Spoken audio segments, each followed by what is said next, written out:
ሰላም የፍቅር ጀማዎች እንዴት ናችሁ? ደህና ናችሁ? ላይክ ሼር ሰብስክራይብ እያረጋችሁ እንግዲህ ማነው አቤላዬና ጽጌ እንዲሁም ሶሊያና እየጨፈሩ መጥተዋል። ይሄ ነገር ምንም ግልጽ ሊሆንልኝ አልቻለም። ጽጌ እንደሚመስለኝ ሄርሜላ ከረሜላ እንዲሁም ከሩታ ጎን ሆና ከማርቲም ጋር ከሁሉም ጋር ለማለያየት እየጣረች ያለች ሴት ናት። በነገራችን ላይ እያየኋት ነው። አረ ዘው ጽጌ ዳሽን ቻይ እና ሄርሜላ ከረሜላ ደግሞ ኒንጃ ከአብርሃም ጋር ትለያያለች የሚለው በቲክቶክ መንደር ያው አብርሃም ምንም እንትን እንዳላላትና እሷ ደግሞ ያው ቁርጡን እንዲነግራት እንደተናገረች ህዝቡ ቢያስብም ግን እኔ የዚች የማስመሰል ጥግ ማና ሶሊያናና ማናት መገናኘታቸው እኔ ትንሽ ደበር ብሎኛል። ጽጌ የሰው ህይወትን ባትበጠብጪ እንደኔ መልካም ነውና የዛሬ ብሎጌ ቲክቶክ መንደር ዞር ስል ምን አለ እንዴትስ ነው ብዬ በቃ ስለ ማይክል ጃክሰን ተዘግዝቆም አለ ተቀምጦም አለ ተንጋሎም አለ ኢቲሲ ብዙ ነገሮች አሉ ከጽጌ ጋር ብሶ በሰራው ቪዲዮ። እንዲሁም ማሂ ከረሜላ ምን ብላለች?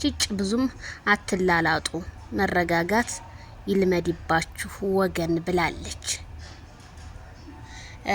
አትላላጡ የተላላጠ ሰው አለ መሰለኝና አትላላጡ ተረጋጉ እያለች ነውና ይሄም ማለት ምንድነው?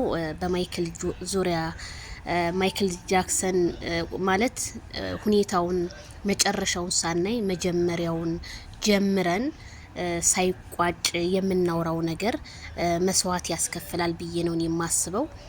ምክንያቱም አብርሃም ዛሬውን ከጽጌ ጋር የመጣው ለስራ ነው።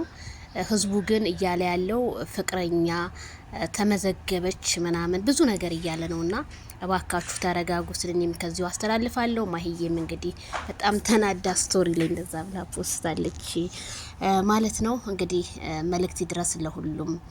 የማሂዬ መልእክት ለከረሜላ ነው፣ ለኛ ነው፣ ለኮሜንታተር ቲክታክ ላይ ለሚያሽቃብጡት ነው። ማሂዬ እንግዲህ በነገራችን ላይ በጣም ብዙ ስቶሪ ዛሬ እየተፖሰተ ነው።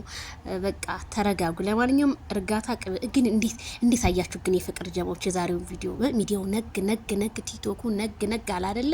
አዎ እንደዛ ትናንትና እኮ እኔ በትልቁ ቻናሌ አስተላልፍ ያለው መልእክትና መልእክቱን ደግሞ ማይክል ጃክሰን ሰምተህን በዚህ መንገድ ስለመጣህ ከስንት ጊዜ በኋላ በቲክቶክ ስለመጣህ በጣም ደስ ብሎናል። ግን ሄርሜላን በማይጎዳ መልኩ ብታረግልን መልካም ነው ብዬ ነው የማስበው።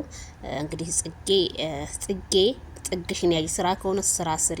ግን ካቤላም ጋር ስትመጪ ደግሞ እኔ የሆነ ነገር ተሰምቶኛል ማለት ነውና ጥግሽን ብትይዢ መልካም ነው ብዬ ነው